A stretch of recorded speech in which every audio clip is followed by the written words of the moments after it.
సమయాన్ని కొడుతున్న బట్టి దేవుని సన్నిధిలో ఉన్నటువంటి మనము దేవుని యొక్క వాక్య భాగమును కొంత సమయము శ్రద్ధగా వినడం కొరకు జాగ్రత్త పడదాం. సమయమును బైబిల్ గ్రంథంలో నుంచి మనం చదువుకున్నటువంటి మాటను మరలా ధ్యానించుకునే కొరకు సిద్ధపడదాం. మత్తయి సువార్త 12వ అధ్యాయము 29వ వచనాన్ని మనము ధ్యానించుకుంటూ ముందుకు సాగుతున్నాం. ఒకడు మొదట బలవంతుని బంధింపని ఎడల ఎలాగూ ఆ బలవంతుని ఇంటిలో చొచ్చి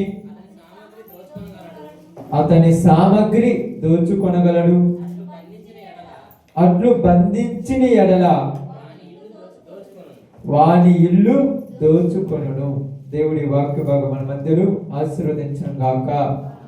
ఆమేన్. కూడి వచ్చినందుకు ప్రభునామములు శుభాలు వందనాలు తెలియజేస్తున్నాను. ఈ మాటలో ఉన్నటువంటి సందర్భాన్ని రాత్రికాల సమయంలో మనకు సగం కొద్ది మాటలు విన్నాం. వినినటువంటి ఆ సందర్భంలో మనకు తెలపబడినటువంటి సందర్భం ఏంటంటే కొలస్సీలకు రాసిన పత్రిక 1వ అధ్యాయము 13వ వచనం మనం చదువుకున్నాం రాత్రి.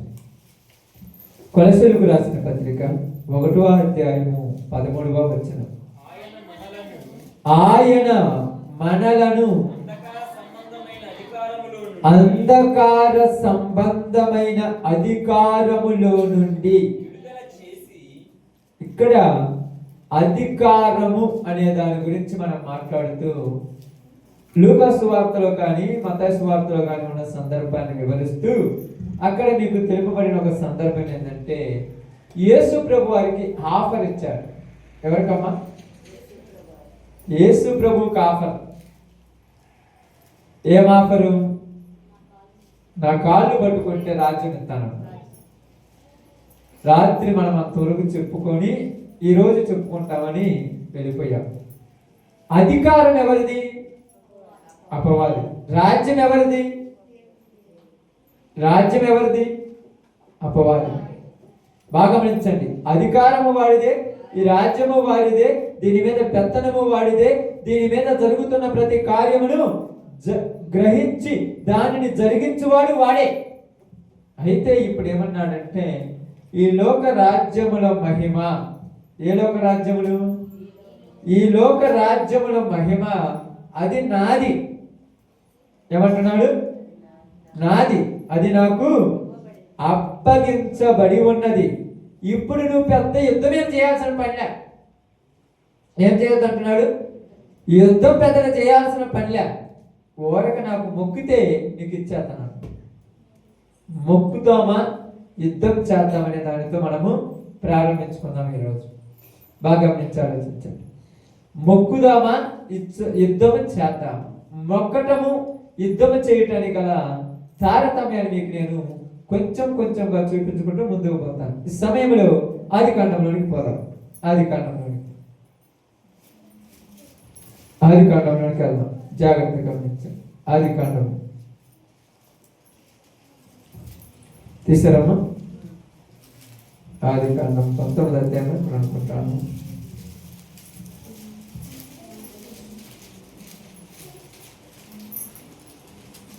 ఆదికాండంలోనికి వెళ్ళి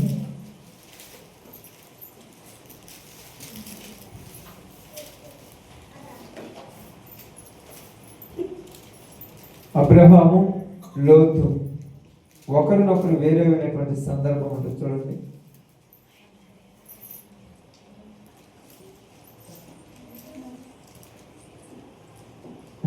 పదమూడవ అధ్యాయంలో రండి.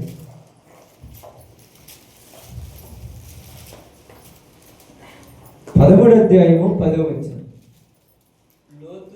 లోతు తన కన్నులెత్తి యోర్దాను ప్రాంతమంతటిని చూచెను. యెహోవా సొదొమ గొమొర్రా అను పట్టణములను నాశనము చేయక మునుపు సోయలకు వచ్చు వరకు అదంతయు యెహోవా తోటవలే ఐగుప్తు దేశములను నీళ్లు పారు దేశమై ఉండెను. కాబట్టి లోతు తనకు యోర్దాను ప్రాంతమంతటిని ఏర్పరచుకొని తూర్పుగా ప్రయాణము చేసెను. అట్లు వారు ఒకరికొకరు వేరైపోయేది. ఇక్కడ అబ్రహాము లోతుతో మాట్లాడుతున్నాడు.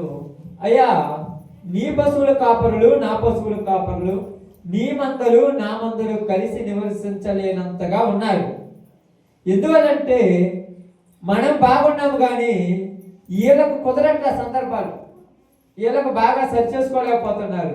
కాబట్టి వేరైపోదాము అనగానే ఓకే నువ్వు చెప్పినట్టు అన్నప్పుడు ఇటువైపైనా ఎల్లు, తూర్పుకైనా ఎల్లు, పడమటకైనా ఎల్లు, ఉత్తరముకైనా ఎల్లు, దక్షిణముకెళ్ళే ఎల్లు, నువ్వు వెళ్ళిన తర్వాత మిగతా ప్రాంతానికి నేను వెళతానని ఆఫర్ ఇచ్చినప్పుడు అక్కడ లోతు చూశాడు, చుట్టుపక్కల చూశాడు. చూసినప్పుడు తన కన్నులకు అందముగా కనపడిన దాన్ని ఎంచుకున్నాడు. అర్థమవుతుందా? దేన్ని ఎంచుకున్నాడు? చూడండి, అదే మాట అదే ఆది కాండంలోనికి వస్తే ఒకసారి మనం 3వ అధ్యాయంలో అనుకుంటాను 3:6 చూడండి. ఆ స్త్రీ ఆ వృక్షము ఆహారములకు మంచినదియు కన్నులకు అందమైనదియు. ఆ యొక్క పండును చూడగానే స్త్రీకి ఎలా ఉంది? ఆహారానికి బాగుంటది. అంటే ఇంతకుముందు తిన్నది బాగలేదా? ఇంతకుముందు తినేది బాగలేదా? ఎందుకు మరి ఇది బాగుంది అంటున్నారు? ఎందుకు బాగుంది అంటున్నారు చెప్పండి.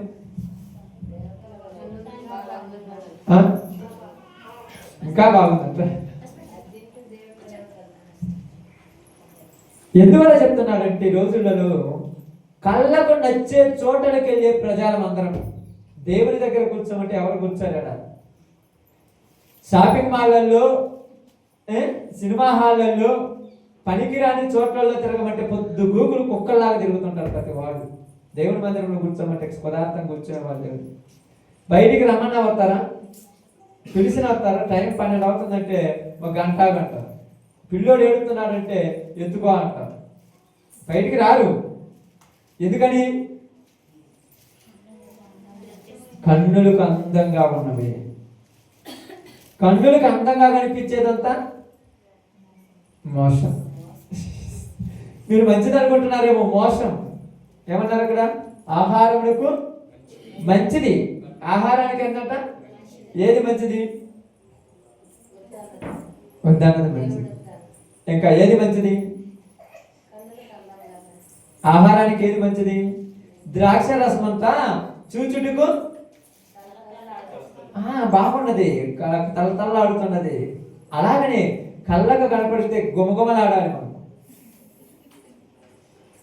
అది ఎర్రగా ఉంది. ఏమన్నాడు తెలియదా? యాకోబుని చూసి అది ఎర్రగా బాగున్నది, అది చూడగానే నోట్లో నుంచి అంట నీళ్లు పడుతున్నాయి అంట. చూడగానే అప్పుడప్పుడు మీరు రోడ్ల మీద పోతుంటారు, పక్కన ఫ్రైడ్ రైస్ అని, పానీపూరి అని, నూడిల్స్ అని పెడతారు. అవి చూడగానే ఆ వాసన తగలగానే బ్రేక్ అయిపోతాం. బాగుంది అదే కదక్క? అవునా కదా? అదే కదా? అది కరెక్ట్ కాదంటే కరెక్టే. దేవుడు ఎందుకు పెట్టాడు? తినటానికే కదా. లోతు అన్నాడు ఇది చూడటానికి నువ్వు బాగున్నది, నేను ఇక్కడికి వెళ్తానన్నాడు. వెళితే తెలుస్తుంది లోపల ఏముందో. నువ్వు వెళ్ళకుండా అంటే నువ్వు చూడటానికి బాగుందని వెళ్ళిపోతే అట. కళ్ళకు కనిపించేదంట మంచిది కాదు. కళ్ళకు కనపడేది ఏది మంచిది కాదు. అందుకేమన్నాడు? యేసు ప్రభువుకి ఏం చేశాడంట? అదే ఏం చేశాడు రాయబడింది. చూడండి ఒక్కసారి లూకాసు వార్తలకు ఒక్కసారి 4వ రండి. 4వ అధ్యాయం 4వ వచనం 5వ వచనం ఉండొచ్చు అక్కడ. ముందు అప్పుడు అపవాది ఆయనను తీసుకొని పోయి భూలోక రాజ్యములన్నిటినీ ఒక నిమిషములో ఆయనకు చూపించి ఈ అధికారమంతయు ఈ రాజ్యముల మహిమ భూలోక రాజ్యములన్నీ చూపించాడు. చూపించి ఎలా ఉంది? ఎలా ఉన్నదమ్మా? ఎలా ఉన్నది? చూడటానికి అందంగా చాలా కలకల్లాడుతుంది. ఎప్పుడైనా మీరు కొన్ని సిటీలు చూసినప్పుడు దూరం నుంచి లైటింగ్ తో గుమగుమలాడిపోతుంటాయి, లైటింగ్ పోతుంటది. అది చూడగానే అబ్బాయి ఎంత బాగుంది ఆ పట్టణం అనిపిస్తుంది. అందం అందం దేని వల్ల వస్తుంది? వాటి యొక్క తేజస్సు వల్ల అందం వస్తుంది. ఈరోజు దేవుడు ఇచ్చిన సౌందర్యం ఎవరికి నచ్చదు. పై సౌందర్యాన్ని వేసుకునే వాళ్ళు ఎక్కువైపోయారు భూమి మీద.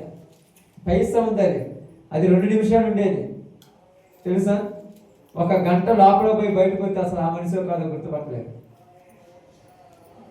1 గంటే లోపల పోతారు, బయటకు వస్తారు. ఏమండి మా ఆవిడ లోపలికి వచ్చిందంటే నేనేనంటదా? ముఖం కాని రాదు, కళ్ళు కాని రావు, ఐబ్రోస్ కాని రావు, నేను పెదాలు మర్చిపోతాయి, హెయిర్ మొత్తం మారిపోద్ది. అసలు నువ్వేనా? అంతే నేనే. నమ్మలేదా? 1 గంట ఆగితే నమ్ముతుడు. అవును కదక్క? చూడండి మీరు పోయేటప్పుడు చూసే ప్రతి ఒక్కటి నీకు అందంగానే కనిపిస్తుంది. నీకు తెలుసు వీటి వల్ల ప్రాబ్లం అవుతుంది, వీటి వల్ల ఇబ్బంది అవుతుంది, వీటి వల్ల నాకు బాగుంటుందని తెలిసినా ఓర్చుకోలేక తట్టుకోలేక తిని మరీ తెచ్చుకుంటావు జబ్బులు. తినకూడదని చెప్పారు కదా, తింటే ఏమవుతుందే అప్పుడప్పుడు అనిపిస్తుంది కదా. సీజన్ కదా, ఇది సీజన్. ఈ సీజన్లలో థమ్సప్ తాగొద్దు అంటారు. నోటికి రుచిగా ఉంది, కొద్దిగా తాగితే ఏమవుద్ది? తర్వాత గొంతు రాదు. 2 రోజులు మాట్లాడకపోతే పంపలే మునుగుతాయా? 2 రోజులే మాట్లాడంగా ఏంటంటే కొత్త మాట వస్తుంది. ఇప్పుడు అంతే గొంతు రాదు, నోరు రాదు, వాసన గుంజుకోలేరు, ఏది పెట్టినా ఏం కాదు, రుచి పసి లేదు. ఏమైపోయిందంటే సవిసారము లేని ఏంటంట సవిసారము లేని ఈ ఆహారం మాకెందుకన్నారు వాళ్ళు. వాళ్ళకి నాలుక మందమైపోయింది. ఇక్కడ వీళ్ళు తినకూడని వాటిని తిని నాలుక మందమై రుచి తెలియటంలా. ఎంత కారం వేసినా కారం లేదంటారు, ఎంత ఉప్పు వేసినా ఉప్పు లేదంటుంటారు, ఎంతగా చూడండి అది మసాలా వేసినా మసాలా లేదంటారు. ఎందుకంటే అది చూడటానికి బాగుంది, తినేసాం. తెలుస్తుందా లేదా? మనము కూడా కొన్ని విషయాలను జాగ్రత్తగా తీసుకోవాలి. లోతు చూడగానే అందంగా కనపడింది. యేసు ప్రభు వారు కూడా చూపించారు అంతా. మీరు ఎప్పుడన్నా అటు పోయినప్పుడు చూడండి, ఇప్పుడు మనం రోడ్ల మీద పోతుంటాం కదా, రోడ్డు పక్కనే బాగుంటుంది, ఎర్రగా ద్వారం ఉంటాయి రేగు పళ్ళు.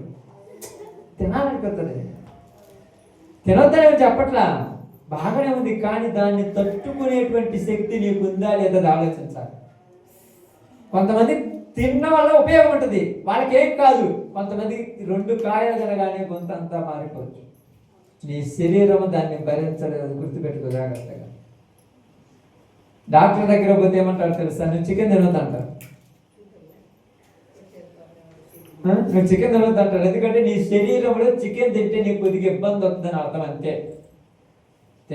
ఏంది దేవుడు సృష్టించాడు, కానీ దేవుడు సృష్టించాడు, కానీ నీ శరీరాన్ని నువ్వే పాడు చేసుకుని కొన్ని వస్తువులు తినకుండా నువ్వే చేసుకున్నావు. మనకి దేవుడు ఏం చేయడు. దేవుడు ప్రతిదీ తయారు చేసి పెట్టాడు. ఇప్పుడు మనుషులు చాలా మంది ఏమంటారు తెలుసా? ఇదిగో ఇది పుట్టుకతోనే నెమ్ముంది అంటారు. పుట్టుకతో నెమ్ముంది కొట్టదానికి ఎవరికైనా ఉంటుందా? గర్భములో పిండం ఉండగా తల్లి కొన్నిటిని తినటం మానుకోమంటే కళ్ళకు అందంగా కనపడటం వల్ల కోరిందల్లా తిని వాడి గర్భంలోని వాడికి తెలియని కీడు తెచ్చిపెట్టింది. ఓర్చుకోలేవా? దంసపులు తాగొద్దంటే తాగకుండా ఉండలేవా? స్వీట్లు తినొద్దంటే తినకుండా ఉండలేవా?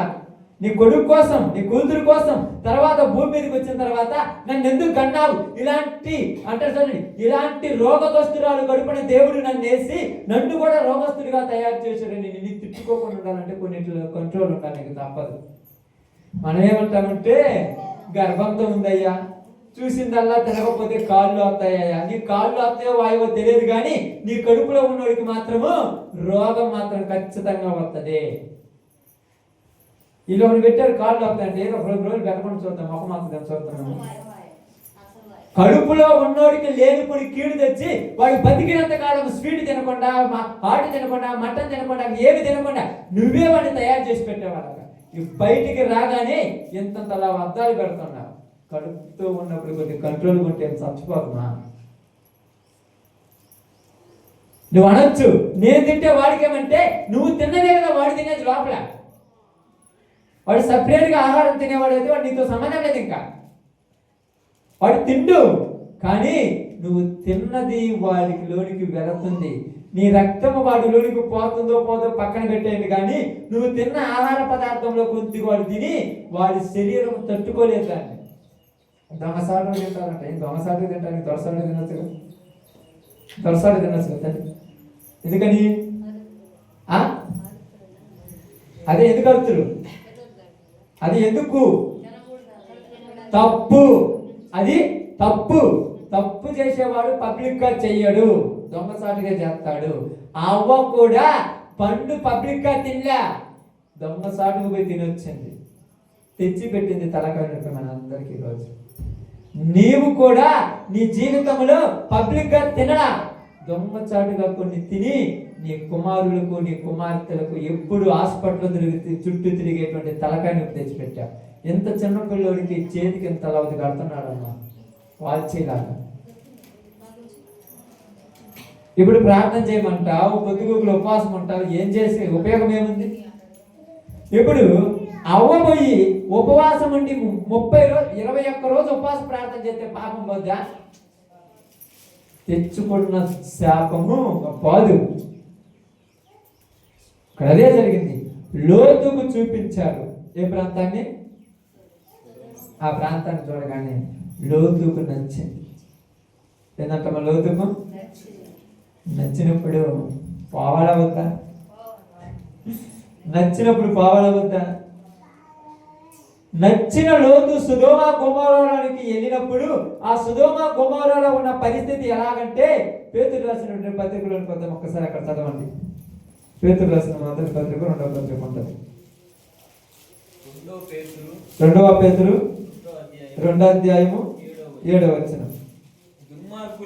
దుర్మార్గుల కామ వికార నడవడి చేత బహు బాధపడిన నీతిమంతుడకు లోతు తప్పించను. ఆ నీతిమంతుడు వారి మధ్యను కాపురముండి తాను చూచిన వాటిని బట్టి వినిన వాటిని బట్టి వారి అక్రమమైన క్రియల విషయములో దినదినము, అది రాయబడింది ఏంటంట, రోజు ఏడుతున్నాడంట. ఎవరు తెచ్చుకున్నాడు? ఇష్టంతో పోయింది కదమ్మా. ఇంతలో మాత్రం ఇస్తుందమ్మా డాక్టర్, నీకు ఇంతలో ఉంటుంది మాత్రం. డాక్టర్ కనికరమలు మీరేమంటారని తెలుసా? మాత్ర వేసుకోమంటే నువ్వు వేసుకుంటే తెలుస్తుంది. ఊరు తినమన్నారు, 2 చక్రాల భాగం ఊరు తినమన్నారు తల్లి. దమ్మసాటుగా ఆ ఫ్రిడ్జ్లో ఉన్న దంసకులు ఊరు తాగుతున్నారు, బాటిలీలు 2 తాగమని చెప్పారా? నేను ఊరు తాగమనిలే, దొంగసాటు పోయి ఆ మటన్ చికెన్ ఊరు తినమన్నారు. ఇప్పుడు ఆయాసం వచ్చింది, ఊపిరి అడకాడ కింద పడిపోయినావు. ఇంత మాట లేకపోతే ఏం గదిలో పొమ్మంటాడా? నీకు నచ్చిందే తప్పనట్లేదు, కానీ అది నీకు పడుతో పడదో కూడా చూడాలి. మీరు అనొచ్చు అన్ని తినొచ్చు కదా, నేను వద్దని చెప్పినా. ఎప్పుడైనా చెప్పినా మీకు వద్దని? పౌలు గారు ఏమన్నాడు? పౌలు గారు ఏమన్నారు? ఒక్కలైనా పౌలు గారు ఏమన్నారు? అన్ని తినొద్దనే దాని గురించి నేను మాట్లాడుతున్నాను. అన్ని తినొద్దా తినకూడదని కాదు. పౌలు గారు ఏమన్నారు? అన్నిటి యందు నాకు స్వాతంత్రం కలదు, కానీ అన్ని చేయదగినవి కాదు. అది గుర్తుపెట్టుకోండి. అన్నిటిలో నీకు స్వాతంత్రం ఉంది. ఏది చేయాలో ఏది చేయకూడదు అది చేయాలంతే. నువ్వు అర్థమైందా?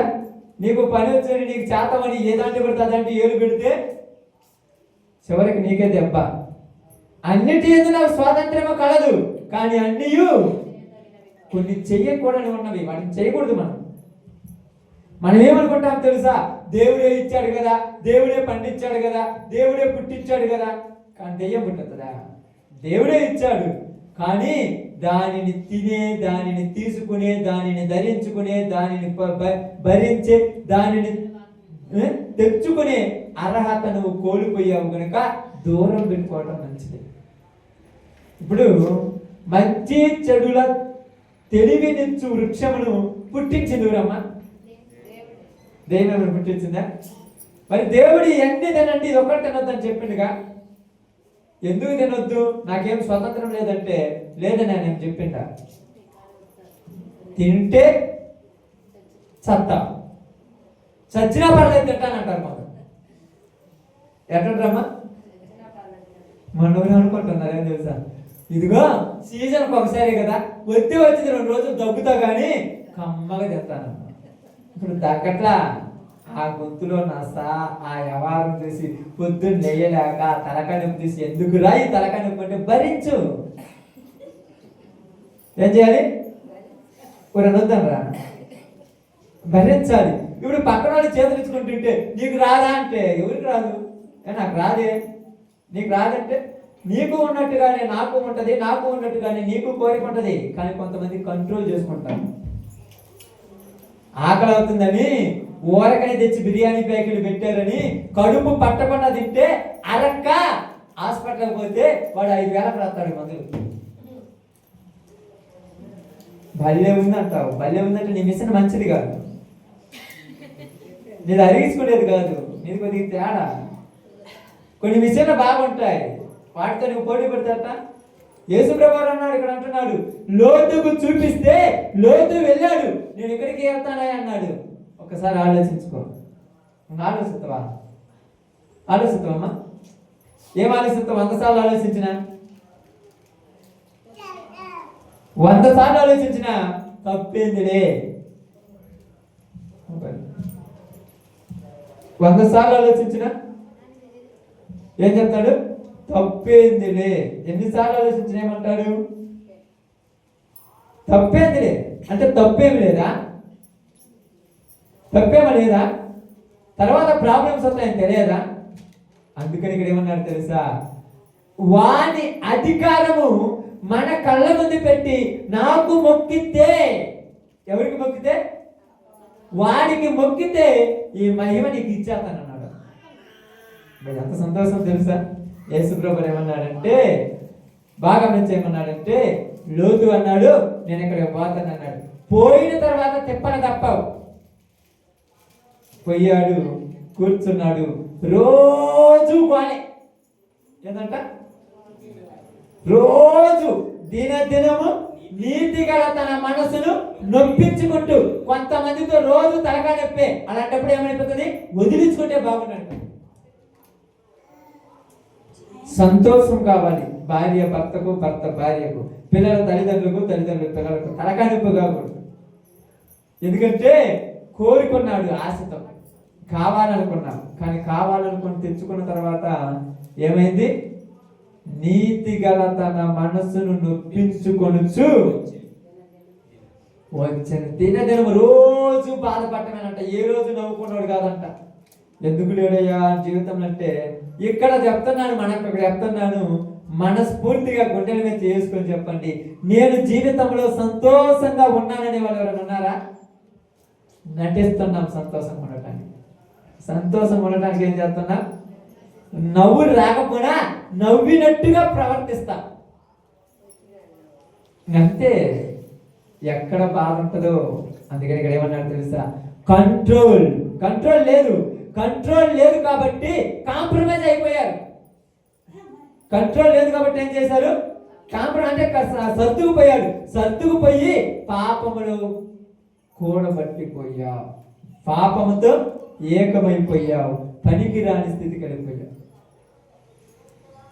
ఇప్పుడు అన్నాడు, మొక్కుతావా అన్నాడు. యేసుప్రభు అన్నాడు, పరలోకములో ఉన్న తండ్రికి తప్ప ఎవరికి అయితే నీ ఇష్టం. నువ్వు మొక్కకపోతే ఏం చేయాలి?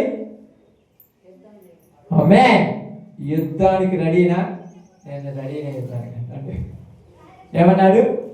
నేను యుద్ధానికి రెడీ, యుద్ధానికి రెడీ, యుద్ధానికి సిద్ధమయ్యాడు. యుద్ధానికి సిద్ధమైనటువంటి యేసు ప్రభుని ఏమనిపించింది తెలుసా? ఏమనిపించింది చెప్పండి. ఇప్పుడు యుద్ధానికి సిద్ధమైన యేసు ప్రభుని ఏమన్నది?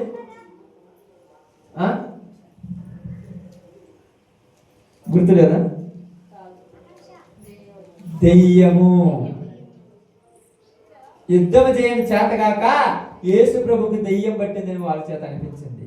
యేసు ప్రభు అన్నాడు, నాకు దెయ్యం పట్టిందా? దెయ్యాన్ని ఎలగొట్టిందా? నేను దెయ్యాన్ని పట్టినాడు కాదు, దెయ్యాన్ని చంపేవాడిని అన్నాడు. నేను దెయ్యాన్ని చంపేవాడిని. అందుకని అన్నాడు బలవంతుని బంధించాలి. నేను ఎవరిని? బలవంతుణ్ణి. ఇంకొకడు బలవంతుడు ఉన్నాడు, వాడికంటే నేను ఎక్కువ బలవంతున్నది. సాతాను ఏంటి? బలవంతుడే. ఆ బలవంతుని కంటే నేను ఎక్కువ బలవంతుని. ఆ సాతానుకున్న బలం ఏంది? ఆమేన్, మరణము. ఇప్పుడు ఆ మరణాన్ని నేనేం చేస్తానన్నాడు? ఆమేన్. ఇది యుద్ధం అంటే. ఇప్పుడు మీరు చేసేది యుద్ధాలు కాదు, ఇది యుద్ధం. దేన్ని జయించాలి? మరణాన్ని జయించాలి. మరణాన్ని జయించాలంటే ఏం చేయాలి? మరణాన్ని జయించాలంటే ఏం చేయాలి? ఆమేన్. ఏంటంట? మరణాన్ని జయించాలంటే మరణించాలి. నువ్వు మరణిస్తావా అన్నాడు, నేను మరణిస్తానన్నాడు యేసు. ఏంది కోరికలు? ఈ ఆశలు వదిలిపెట్టుకుంటావా? ఈ యొక్క ఆస్తిని వదిలిపెట్టుకుంటావా? ఈ బంధుమిత్రులను వదిలిపెట్టుకుంటావా? నీ అన్నదమ్ములను వదిలిపెట్టుకుంటావా? నీ అక్కజలను వదిలిపెట్టుకుంటావా? నువ్వు ఈ యొక్క తల్లిదండ్రులు వదిలిపెట్టుకుంటావా? నిన్ను చూసి ఏం చేస్తున్నారు జనాలు? జేజేలు కొడుతున్నారు. ఎన్ని పోగొట్టుకొని ఎమ్మంటే చచ్చిపోతావంటే పోతానన్నాడు. అందుకని ఏమన్నాడు తెలుసా? నేను బాగానండి, నీవు నీ రాజ్యాన్ని స్థాపించుకొని నీ రాజ్య సింహాసనం మీద కూర్చొని నీ రాజ్యాన్ని ఏలుతున్నావు కదా, ఇప్పుడు నేను నా రాజ్యాన్ని స్థాపిస్తున్నానని చెప్పి బైబిల్ గ్రంథంలో నుంచి మత్తయి సువార్త 16:18 ఒకసారి వస్తే మనకు అక్కడ రాయబడి,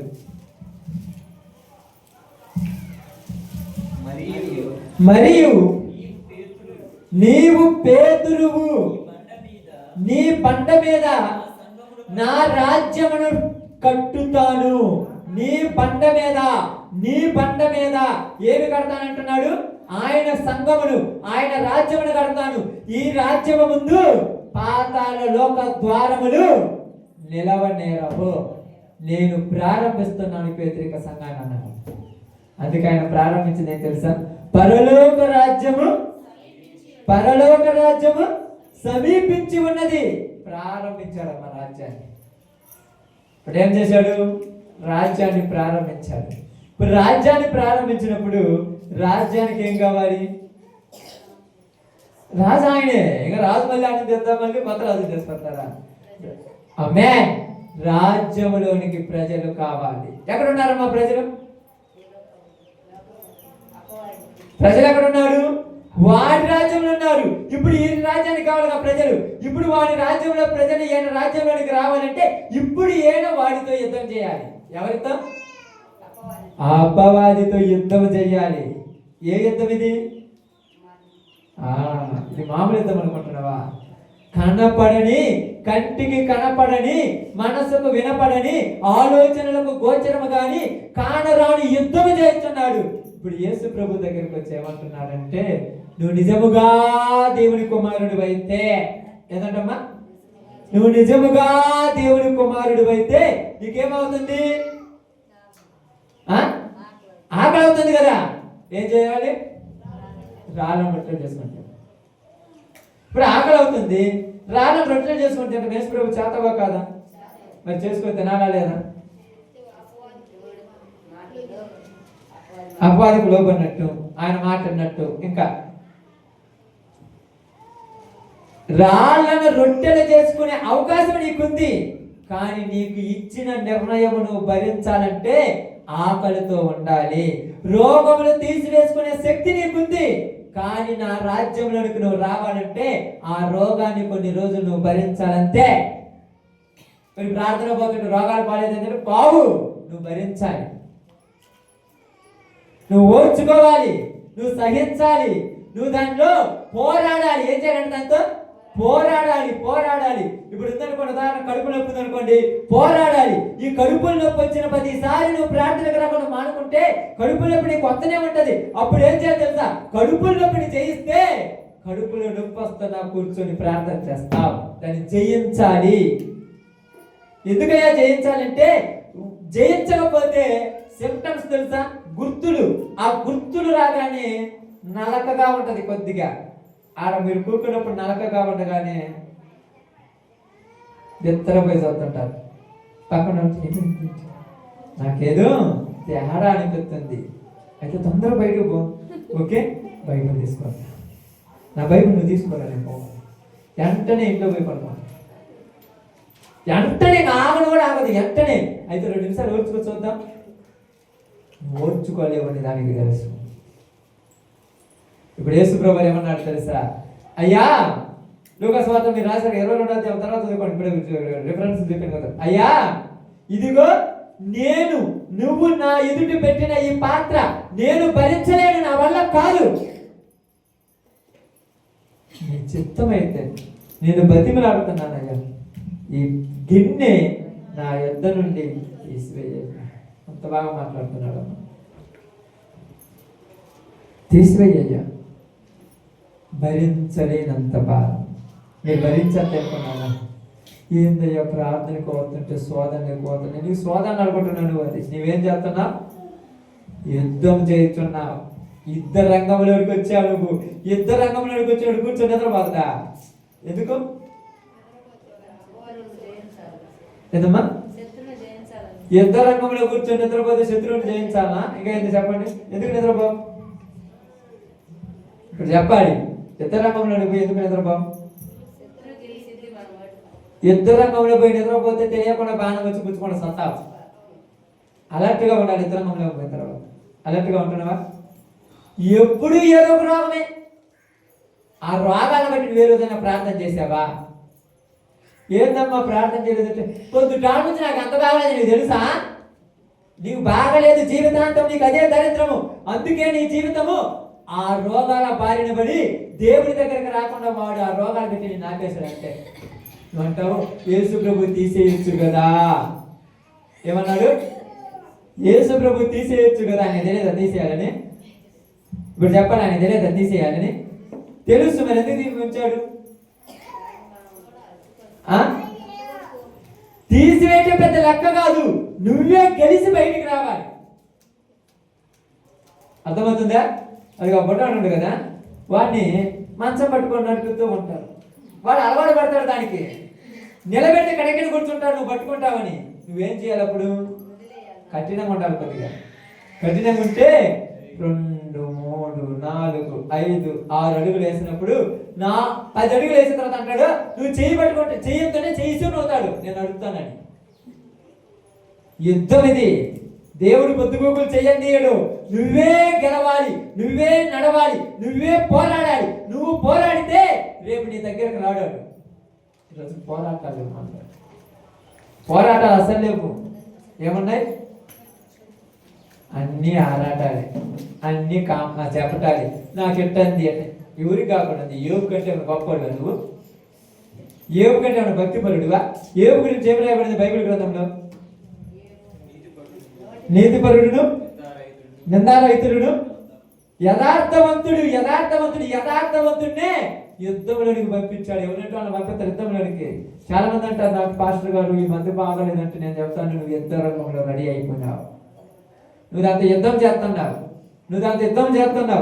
ఏ యుద్ధం చేస్తున్నావంటే నీకు తెలియని యుద్ధము.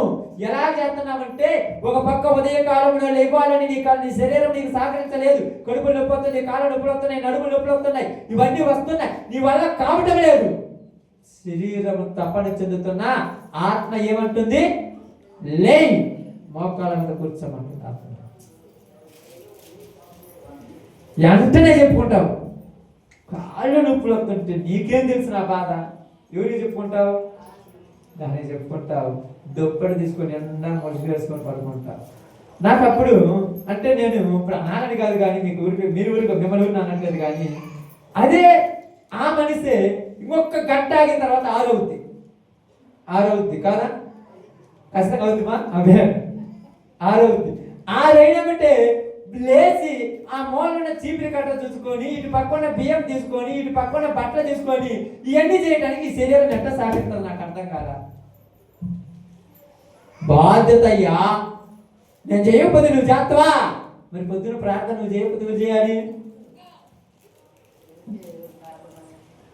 అది వద్దు. దీని కాడ యుద్ధం. ఇప్పుడు ఎంత చేస్తారు? రాసము పౌరుషం. రోషానికైనా నాకు బాగుంది అనుకున్నావా? నాకు నీరసం లేదనుకున్నావా? నాకు కళ్ళు తిరగట్లేదా? రోషానికి మరి ముందుకు వెళ్తున్నాను. అబ్బా, పనికి మారిన ఉంటాడు రోషమా? పనికి వచ్చే రోషం ఉందా? మన దేవుడు ఎవరంట? అది రోసం. అట్టా టోటల్ ఉండాలి రోసాలు, ఇట్టా టోటల్లో కాదు. ఏమంటారు చూడండి, నేను రోసం కలిగిన ఎవరికి తగ్గను. యేసు ప్రభు రోసం కలిగినాడు కదా. ఏమైనాడు? చెవు తను పట్టుకోవడానికి వచ్చినోడిని తెసవబా అయ్యవాడు మన శత్రువు. ఎవరా శత్రువు? శత్రువు లేరు మనకు, అందరం మనోళ్ళే. ఎంత బాగా మాట్లాడుతున్నామంటే, ఈరోజు ఈయన్ని కూడా నా దగ్గర పంపించింది ఊరు, ఈయన్ని ఓడిపోతావా ఇక్కడ గెలుస్తావని. కోపం వస్తుంది, లోపల పగ వస్తుంది, లోపల ద్వేషం వస్తుంది. నేను ఒక్కసారిగా చీపో అన్నానా, యుద్ధం మొత్తము ఓడిపోయినట్టే. తలంచుకొని, పేతురు నీ కత్తి నీ వరలో పెట్టుకోడు, నీకెందుకు టెన్షను, నీ పని నువ్వు కానీ అన్నాడు. ఆడున్నాడు అంటున్నాడు, ఇంకా ఆయనకు రోసం రాలేదా, ఇంకా ఆయనలో తెగుపు రాలేదని ఈడ్చుకుపోయిన తర్వాత 10 మందిలో నిలబెట్టి ఒక్కొక్కరి చేత ఒక్కొక్క మాట అనిపిస్తున్నాడు. ఏమనిపిస్తున్నాడు? ఒక్కొక్కరి చేత ఒక మాట. ఇటు పక్క నుంచి ఒకడు అంటున్నాడు, ఇటు పక్క నుంచి ఒకడు జుట్టు లాగుతున్నాడు, ఇటు పక్క నుంచి ఒకడు వచ్చి మొక్క మీద ఉమ్మేస్తున్నాడు. ఎన్ని చేస్తున్నా ఇలాగనే ఉన్నాడు కానీ ఒక్క మాట అయినా ఎదురంటేదమ్మా.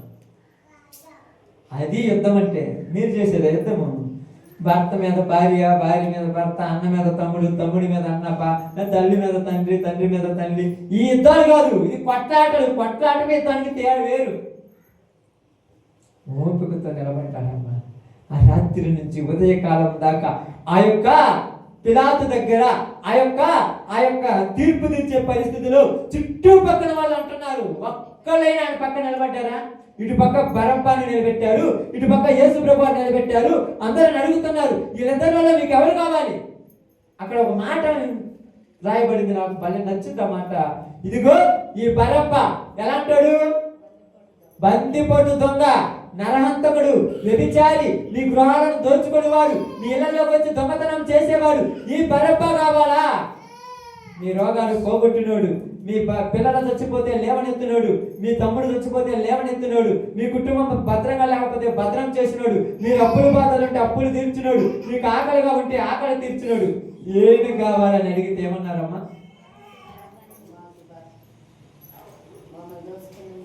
ఇప్పుడు బరబ్బానే కావాలట. ఇక్కడ నేను వాళ్ళ గురించి మాట్లాడతా. ఇప్పుడు ఏడు నిలబడ్డాడు ఒక ఆయన ఉన్నాడు, ఊరేనా? ఈయనకి ఏమనిపోతుంది చెప్పు?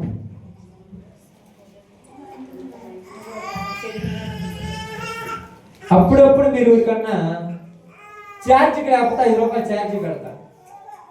అప్పుడప్పుడు అపసం పెట్టలే, 5 రూపాయలు ఛార్జీ పెట్టినప్పుడు నువ్వేదైనా ఒక దాన్ని అడిగితే నీవేం చెప్తే, ఆ రోజు నేను పొదిలో ఉంటే 5 రూపాయలు ఛార్జీ పెట్టుకొని చేసుకుంటే, ఇప్పుడు చూడు ఏదైనా నీళ్లు ఒకే బారుతాయి కానీ ఇటు బారుతాయని మనం అంటాం. కానీ నీళ్లు కాదు, ఇక్కడ అంతా దేవుడు దెయ్యానికి మధ్య జరుగుతున్నారు. యేసు ప్రభు అన్నాడు, అరే నువ్వు వేసాను నాకు తెలియదా? బరబ్బానే కోరుకుంటారని నాకు తెలుసురా. నాకు రోసం రప్పించడానికి నువ్వేం చేస్తున్నావు? నాలో రోసం ఎప్పుడూ చచ్చిపోయింది, నువ్వేం చేస్తావు? ఓకే, ఇంకా తగ్గాడా? ఇప్పుడు మళ్ళా ఏం చేసేది తెలుసా? ఇప్పుడు మళ్ళా ఏమి చేద్దామేనంటే సిలువ వెయ్యండి. కేకలు వేస్తున్నారంట. ఏం చేస్తున్నారు? కేకలు వేస్తున్నారు, సిలువ వెయ్యండి. కేకలు వేస్తున్నటువంటి వీళ్ళు బాగానండి, కేకలు వేస్తున్నటువంటి వీళ్ళు యేసు ప్రభు వాళ్ళ వేసి చూసి ఒక్క మాట అయినా అన్నాడా? అప్పుడప్పుడు మనకు కోపం వస్తుంది, కొన్నిసార్లు వస్తుంటాయి కానీ కట్టక్కని అనేస్తాము, అన్న తర్వాత బాధపడతాం, ఉపయోగం లేదు. కానీ యేసు ప్రభు ఒక్క మాట అయినా. మనం ఏమనుకుంటున్నాం తెలుసా? యేసు ప్రభు ఎందుకంటే లేదంటే యేసు ప్రభు ఎక్కడున్నాడు?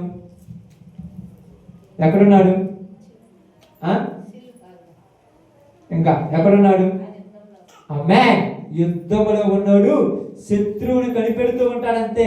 మనలాగా ఏదో లేడు, ఆయన యుద్ధంలో ఉన్నాడు, ఆయన తెలిసి యుద్ధం. ఇప్పుడు నేను తిరిగి ఒక్క మాట అన్నా ఏమైనట్టు?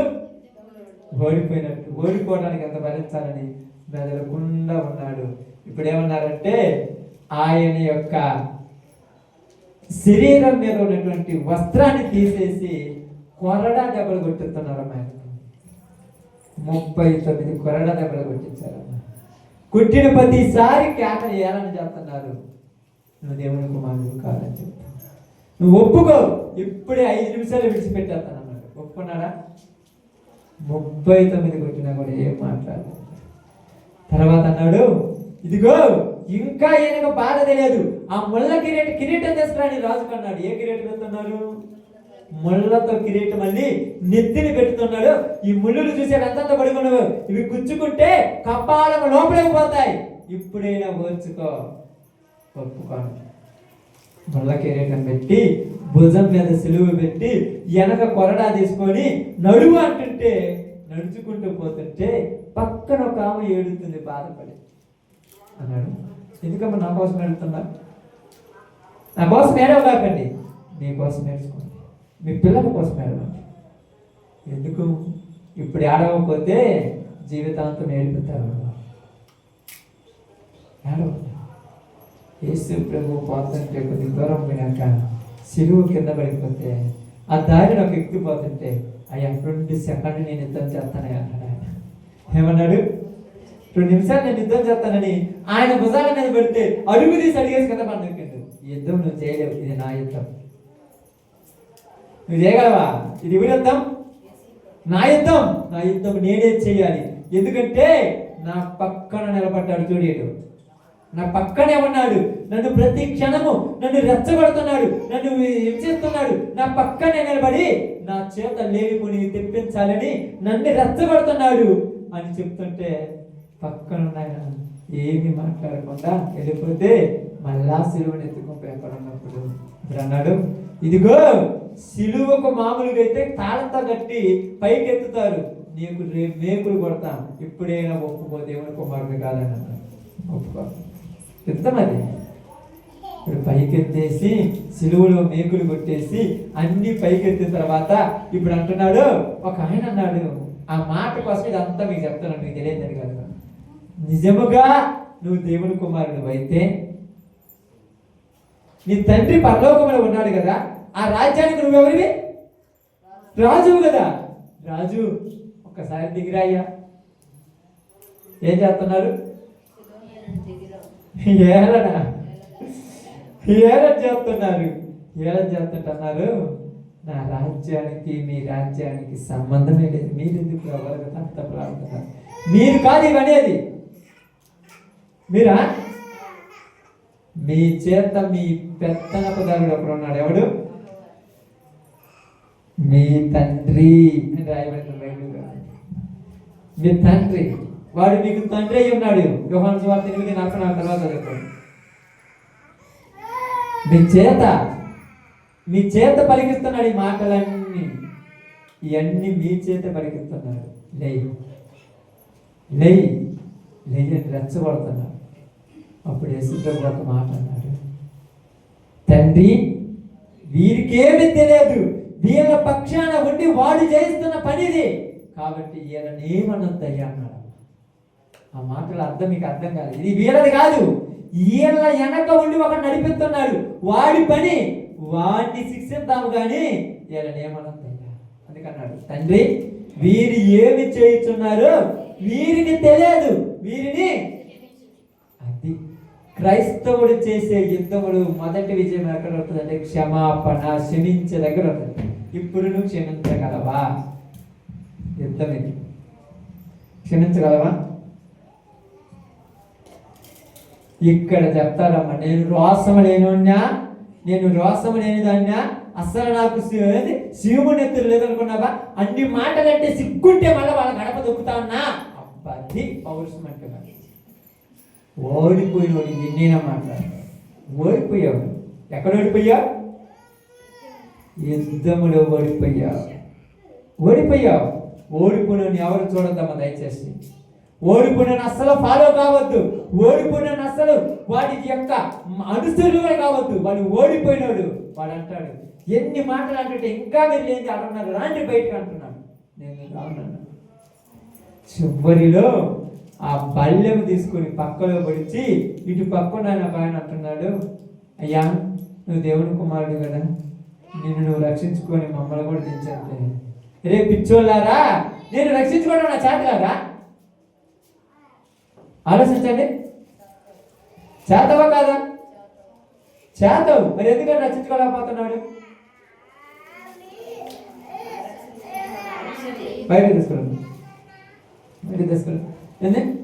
ఎందుకు రక్షించుకోలేకపోతున్నాడు? ఇది యుద్ధం. రక్షించుకోవడం పెద్ద లెక్క కాదు. ఎప్పుడైతే తండ్రి ఈ సిలువ నుంచి నన్ను తిప్పని మాట అన్నాడా, వెంటనే దిగొస్తాడు దేయంగాడే. ఓడిపోయావా? వెంటనే మరి క్షణం కూడా లేదు, కన్ను తెరిచేలోకి వచ్చేస్తాడు. ఓడిపోయావుగా, నాకు తెలుసు నువ్వు ఓడిపోతావు. ఏంటప్పుడు ఏదో అప్పుడే మొక్కుంటే పోడా, ఎంత చరిత్ర ఉంది. అందుకని ఏమన్నాడంటే, వద్దయ్యా నేను భరిస్తానయ్యా. చెమట ఏమైందంట, రక్తము చెమటగా మారిపోయి కారిపోతూ నర నరాలలో ఉన్న రక్తధారాలన్నీ కారిపోతూ ఉంటే ఎక్కడో ఒక చోటైనా అబ్బా ఇక చాలు అంటాడేమో ఎదురు చూస్తుంది. ఒక్క చోట కూడా ఇలా భరిస్తూనే ఉంటాను. మనం ఏమనుకుంటామంటే మనం చేసిన అపరాధములకు శిక్ష పడ్డాడు అనుకుంటాం. కరెక్టే కాదనట, అపరాధములకు శిక్ష కాదనట, అది యుద్ధం. ఏం చేశాడు తెలుసా? బలవంతుడు లోకస్వార్థానికి మీరు చదివిన మాటలు కావాలి. తన ఆయుధములు ధరించుకొని, ఇప్పుడు చెప్పాలి ఏంటి ఆయుధాలు. ఏంటి ఆయుధాలు? ఇప్పుడు చెప్పండి, ఆయుధాలు ఏంటి? ఏంటి ఆయుధాలు? హేళన, అవమానము, మాటలు, ఆశలు, కోరికలు, ఇవన్నీ వాడి ఆయుధాలు. అవన్నీ ధరించుకొని ఆవరణాన్ని కాసుకొనిచుంటే నీలంటాడు నాలంటాడు పోతే ఆయుధం నీ మీద చేస్తున్నాడు. కాగితం వదిలేశాడు. ఏమాయుధం వదిలాడు? ఈరోజు ఉపవాసం ఉండి ప్రార్థన చేయాలి. కరెక్టే, నువ్వు ఉపవాసం ఉండి ప్రార్థన చేయి. ఎర్రని బాండాలు చేసుకొస్తాడు. నల్లని దంసపు చేసుకొస్తాడు. అన్నం కాదు కదా, అసలు నేను నూనె వద్దన్నారు తాగొద్దని. నువ్వు ఉపవాసం అని చెప్పుకోవడమే పెద్ద తప్పు. తాగు. ఉపవాసం అని ఎందుకు చెప్పుకున్నావు? నువ్వు ఉపవాసం అని చెప్పుకున్నప్పుడే వాడు వస్తాడు పైనుంచి కిందికి. పొద్దున్న చికెన్ తెచ్చు, ఫ్రై బాగుంది, వాసన గుమగుమలాడిపోతుంది, ఒక్క ముక్క తినేసి పోవచ్చు కానీ అంటుంది. ఏ రోజు రుచిగా ఉండదు, ఈ రోజు మాత్రం రుచిగా. ఏ రోజు వాసన రాదు, ఈ రోజు అసలు మామూలుగా రాదు, గుమగుమలాడిపోతుంది. అమ్మా వల్ల కాదు, అవుద్దా? ఆ మొక్కలు ఆపడేసుకున్నాక అనిపోతుంది, ఛీ నేను మనిషినేనా? నీకు తెలియదా? నీకు తెలుసా తెలియదా? నీకు తెలియదు. ఇది యుద్ధం. ఈ యుద్ధం నీకు అర్థం కాలేదు. రెచ్చగొడుతుంటారు. ఒక పక్క భార్య, ఒక పక్క భర్త, ఒక పక్క పిల్లలు, ఒక పక్క తల్లిదండ్రులు, ఒక పక్క బంధుమిత్రులు రెచ్చగొడుతుంటారు. రెచ్చిపోయావా చచ్చిపోతావు, జాగ్రత్త. అస్సలుగా ఓర్చుకో అంటారు. అప్పుడప్పుడు నాతో చెప్తారు చాలా మంది. ఎవరు మాకు తెలిసిన వాళ్ళు లేదు, కొంతమంది అంటారు. వాళ్ళు అట్టాడు తెలుసా? నాకైతే నీకు తెలుసుగా వెళ్ళిపోమని ఇన్ని మాటలు చెప్తారు. ఒక మాట అనవేంది నాకెప్పుడు అనడానికి? నన్ను రెచ్చగొడుతుంటారు. వాళ్ళు ఎట్ట అన్నారు, వాళ్ళు అది అంటున్నారు, వాళ్ళు ఇది చేస్తున్నారు, వాళ్ళు అంటారు, ఏళ్ళతో మాట్లాడుతుంది, ఏళ్ళతో ఉండలేదు, ఏ దగ్గర పోతుంది. అబ్బా మీకు అసలు తెలుసా? నువ్వు తెలుసా? ఎవరు నువ్వు? దెయ్యం పెట్టవు.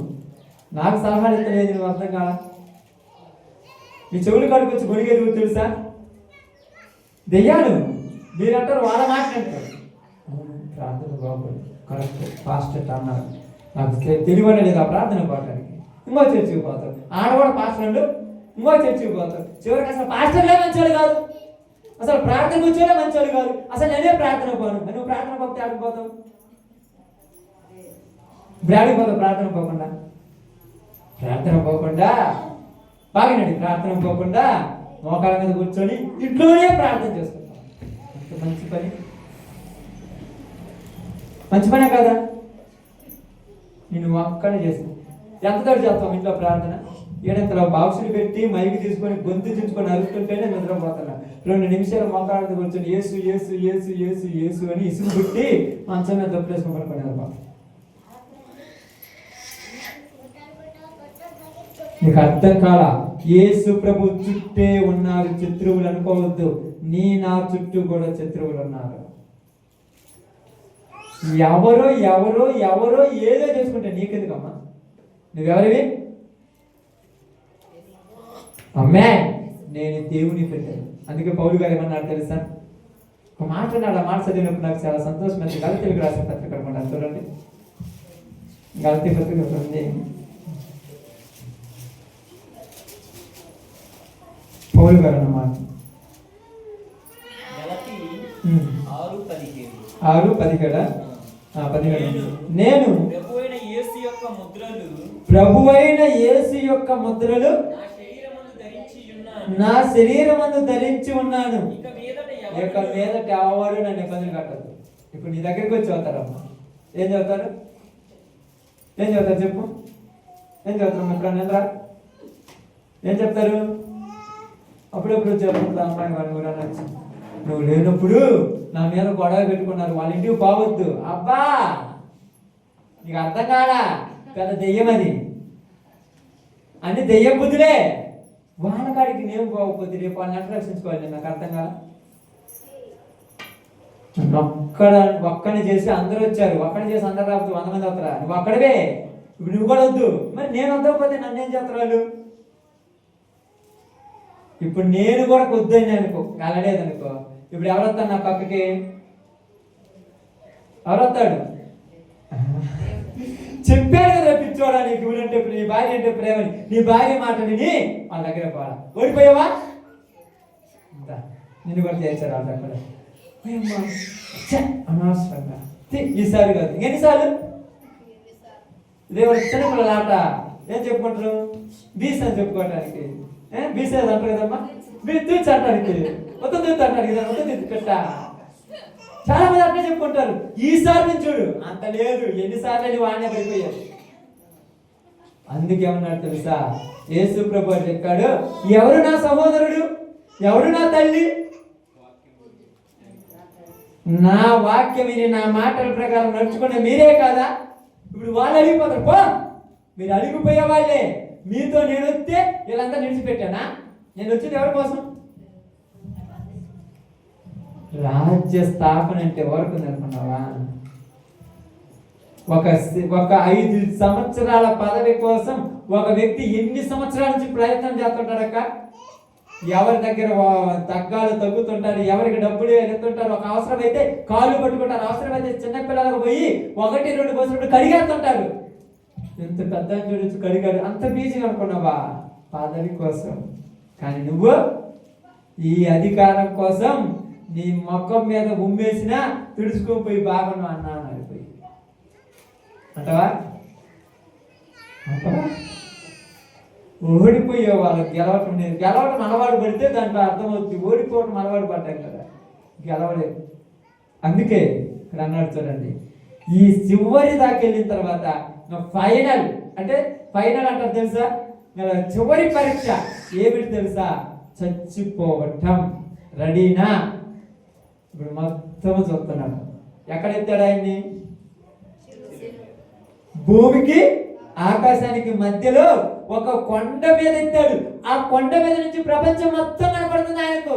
అమ్మో, ఎంత అందమైన దాన్ని విడిచిపెట్టి అప్పుడే నేను 4 రోజులు శాంతి ప్రభుని ప్రార్థన చేస్తారు కదమ్మా. నా మనవడి పెళ్లి చూసేదాకా, నా కొడుకు పెళ్లి చూసేదాకా 4 రోజులు బతకని పౌలు గారు ఏమన్నాడు? చచ్చిపోతే బాగుండు. ఇప్పుడు అన్నవా పరిచర్యలు ఆ మాట? ఇబ్బందులు ఎక్కువ అయిపోయినాయి, కానీ ఇబ్బందులు ఎక్కువ కాదా? ఓడిపోయావని చెప్పు. నేను ఎప్పుడేం చెప్తాను ఏ విషయంలో నేను ఓడిపోయాను చెప్పుకోండి, తప్పలేదు. ఓడిపోయాడు, ఓడిపోవద్దు.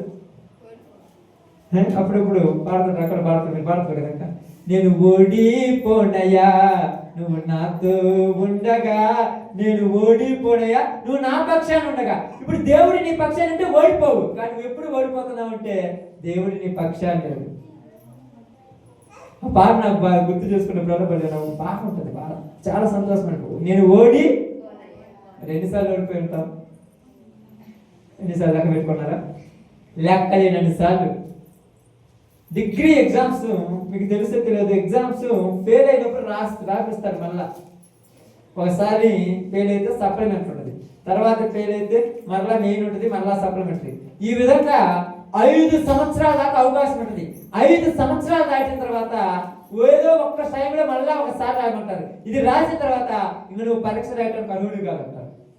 అదే విధంగా దేవుడు కూడా ఏం చేస్తాడంటే పరీక్షలు పెట్టి ఓడిపోయిన తర్వాత చివరిసారి అంటాడు నువ్వు గెలవడే వెళ్ళిపోమంటాడు, వదిలేస్తాడు. వదిలేసిన తర్వాత నువ్వు అంత గొప్పటి వాక్యం చెప్పిన ఎక్కదు. మాకు తెలియదు బతుకు తెరువు కోసం మీరు వచ్చిందని ఏదో ఎట్లా మాట్లాడుతుంటే వాడు ఓడిపోయినాడు, నువ్వు ఎన్ని చెప్పిన ఎక్కదు వాడికి. ఇంకా మీకు తెలుసా తెలియదు. అప్పుడప్పుడు కొంతమందికి దెబ్బలు తగులుతాయి. దెబ్బ తగిలినప్పుడు వాళ్ళు ఏం చేస్తారంటే హాస్పిటల్లో బాగున్న డాక్టర్ గారు ఏమంటారంటే కుట్టేయడానికి ఏం చేస్తారు తెలుసా, ఏమంటే సూది వేస్తారు. సూది వేసిన తర్వాత ఆ కుట్లు వేస్తుంటే ఏంటయ్యా నాకు నొప్పి వేస్తుందంటే నీకు మధ్య అక్కలేదంటే అక్కడ గొప్ప దేశం ఏమైనా మందు తాగలంటే అప్పుడప్పుడు తాగుతాడే పక్కన అప్పుడప్పుడు కాదు, అప్పుడప్పుడే మైకంలో నుంచి బయటకు వస్తారు, అప్పసం తాగుతాడు. నీకు మధ్య ఎక్కదు, మత్తు ఎక్కుద్దా? ఎందుకు? నీ శరీరమే మత్తు అయిపోయింది, నీకేడ మత్తు అయిపోద్ది? వీళ్ళ జీవితాలే ఓడిపోవటానికి అలవాటు పడ్డాయి. వీళ్ళకి విజయం గురించి చెప్తే అర్థమవుద్దా? చెప్పండి, అర్థమవుద్దా? అందుకంటారు మీరు ప్రార్థన పోయి శుభ్రంగా భోజనం వస్తున్నారు, మీరు ప్రార్థన పోయి బాగా సంపాదించుకుని వస్తున్నారు, మీకేమి లే ఈ ప్రార్థనకు వచ్చే పక్కన వాళ్ళంటే పర్లా మీకేమో ఉండగలరు నిద్ర లేకుండా మా ఆయన పనులు నీకుంటే నీకు అర్థం కాదా? పనులు చేత నిన్ను ఓడించి పక్కన కూర్చోబెట్టాడు. నువ్వు ఓడిపోయి మీరు ఎప్పుడైనా ఎప్పుడు అంటాను ఎవరిని ఎప్పుడు రమ్మని పిలవద్దు చెప్తాను. నేను వచ్చే వాళ్ళకి ముందు చెప్పండి, రావాలి మీకు పోయి పిలవద్దు, పిలిస్తే మళ్ళీ ఫీల్ అయిపోతారు. ఏం ఫీల్ అవుతారు? ఏమవుతారు చెప్పు, ఏమవుతుందమ్మా? మాకు పనులు ఉన్నాయి, మాకు రోగాలు ఉన్నాయి, మాకు బాధలు ఉన్నాయి, అందుకే మేము రాలేమంటారు. నీకు అర్థం కాదా? నాకు రోగం లేదు, నీకు రోగం ఉందంటే దేవుళ్ళు నువ్వు నాకంటే ముందున్నావు. దాన్ని గెలిచేవాడికి నేనేం చేయలేదు. ఓడిపోయిన వాడికి ఏం చేస్తాడు? ఇంకా నిన్న కడుపుల నొప్పి, ఈరోజు కాళ్ళు నొప్పులు కూడా వస్తాయి. ఎల్లుండి వచ్చిన తర్వాత కాళ్ళు నొప్పులు, కడుపు నొప్పులు, నడుము నొప్పులు, ఒళ్ళు నొప్పులు అన్నీ వచ్చేసిన తర్వాత జ్వరం కూడా వస్తుంది. మా ఉదయానికి రాదులే అప్పుడే వస్తాయి. ఇంకా 4-5 నెలల తర్వాత ఈ మధ్య ప్రార్థన ఇంటికాడ చేసుకుంటే చాలే, ఏం దేవుడు అడిగిపోతే దేవుడు, ఆ చర్చికి పోతే దేవుడు, ఇంట్లో చేసుకుంటే దేవుడు కాదు. ఎంత మారిపోయారు? మీరు మారిపోయారు కావద్దు, అలవాటు అయిపోయారు. ఏమయ్యాడు? అలవాటైన మనం ఏం చేస్తున్నామా? నువ్వేం చేయలేవు. అందుకని ఇక్కడ అన్నాడు, బాగా మంచి ఆలోచించండి. వాణ్ణి ఓడించటానికి యేసు ప్రభువు ఎక్కడ దిగాడు?